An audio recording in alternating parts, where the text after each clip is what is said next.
Aron adunay panagbanga festival sa Baguio City, dilipod pauwahi ang Cebu City sa ilang Flower Festival, diin gipakita sa mga upland barangays ang katahom sa nagkadaiyang buwak ug ubang mga produkto sa mga mag-uuma.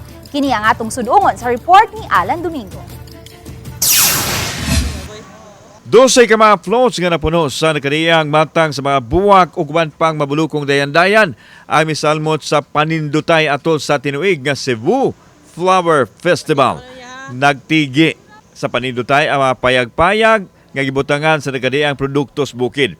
Gani gigamit nila mismo ang mga tanon nga gihimong bongbong sa ilang payag sama sa mga atsal, kamatis, mga leafy vegetable. Siyempre, gipakita usab nila ang nagkadaiyang prutas sama sa saging, mangga ug uban pa. Kining payag sa barangay Agsungot na puno sa baungon nga ilang display nga gikan mismo sa ilang barangay. Maguwang sa pangayo ang presyo kay tag 15 hangtod sa 20 pesos lang ang buok. Pwede bagay kunong ilibre. Guys, kung sa tuig na buongon, pwede rin mo mga to sa Agsungot. Favorite sa akong bana. Barato kayo, napadyo'y pakapin. Ang Flower Festival gigahinan og mokapin sa 3 milyones pesos.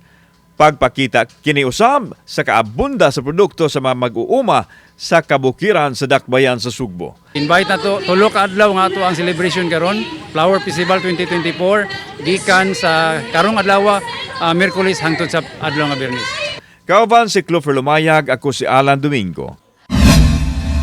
Balitang Bisdak.